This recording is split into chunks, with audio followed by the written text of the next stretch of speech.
This channel does not promote any violent, harmful, or illegal activities. All content provided by this channel is meant for an educational purpose only. Top quality और consistent performance के लिए सिर्फ silver pump नाम याद रखना।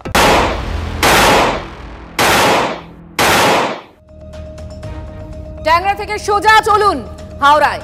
বান্ধবীর সঙ্গে বচসার জেরেই গুলিবিদ্ধ চণ্ডীতলা থানার আইসি। চাঞ্চল্যকর আরও একটা ঘটনা। রহস্যময়ী মহিলা আসলে আইসি জয়ন্ত পালেরই বান্ধবী বলে জানা যাচ্ছে। সাকরাইলের বাসিন্দা ওই মহিলা হাওড়ার একটি পানশালায় কাজ করেন। বান্ধবীর সঙ্গে শপিং মলে কেনাকাটা করতে যান আইসি, এমনটাই খবর সূত্রের। তারপর কি হলো, হঠাৎ করে কেন বচসা, কেন গুলি চললো, সবটাই জানবো। নিউজরুমে রয়েছে সিজার মন্ডল, আমার সহকর্মী। সিজার, দেখো, প্রাথমিকভাবে যেটা জানা যাচ্ছে, এই মহিলা যার নাম ইতিমধ্যেই জানা গিয়েছে ইতি দাম, যার ডাকনাম হচ্ছে টিনা। টিনা হচ্ছেন ওই সাকরাইলের বাসিন্দা, হলেও হাওড়ারই একটি পানশালার কর্মী এবং বেশ কয়েক মাস ধরে চণ্ডীতলার আইসি জয়ন্ত পালের সঙ্গে তার একটা ঘনিষ্ঠতা রয়েছে এবং তারা গতকাল একটু কেনাকাটা করতে যান এবং সেই কেনাকাটার পরবর্তীতে কত টাকা কেনাকাটা হয়েছে, সেই প্রায় 28 থেকে 30,000 টাকার কেনাকাটা হয়। সেটা নিয়ে জয়ন্তর সঙ্গে ইতি বা টিনার একটা বচসা হয়, বচসার মাঝখানে হাতাহাতি হয় এবং সেই সময় গুলি চলে বলে প্রাথমিকভাবে জানা গেছে। এখানে বেশ কয়েকটা প্রশ্ন রয়েছে যে জয়ন্ত পাল এখানে এই চত্বরে এর আগেও এসছেন, তিনি যে গাড়ি করে এসছেন সেই গাড়িটা কিন্তু তার সরকারি গাড়ি নয়, প্রথম কথা।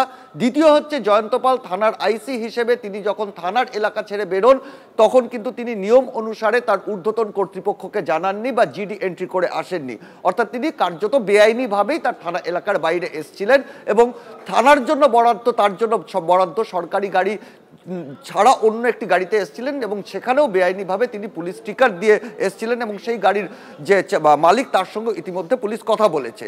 আর এই ইতি বা টিনার সঙ্গে যে সম্পর্ক জেরে যে গুলি চলার ঘটনা এবং সেই বন্দুকটা নিয়েও কিন্তু প্রশ্ন আছে, কারণ একটি 7mm বুলেট এমটি কার্ট্রিজ পাওয়া গেছে গুলি চলার পর, যেটা পুলিশের সার্ভিস রিভলভারের বুলেট নয় বলেই প্রাথমিকভাবে জানা যাচ্ছে এবং সেখান থেকে আরেকটা সন্দেহ তৈরি হচ্ছে তিনি এই আর্মসটা কোথায় পেলেন এবং সেই আর্মসটা তিনি কেন ক্যারি করছিলেন। এবং আরও একটি বিষয় জানা যাচ্ছে, ওই চত্বরে তিনি একটি ফ্ল্যাটে আসতেন, সেই ফ্ল্যাটটিকে আইডেন্টিফাই করার চেষ্টা হচ্ছে যেখানে তিনি আরও কয়েকজনের সঙ্গে সেখানে প্রায়শই দেখা করতেন এবং এই যে সূত্রগুলো, এগুলো জোর করলেই গোটা গল্পটা পরিষ্কার হবে বলে মনে করছেন। এই আইসিকে নিয়ে অনেকগুলো প্রশ্ন আছে, সেটা বুঝতে পারলাম, কিন্তু তার যে কোট আনকোট বান্ধবী আমরা বলছি, সেই মহিলা সম্পর্কে আমরা কোনো তথ্য পাচ্ছি?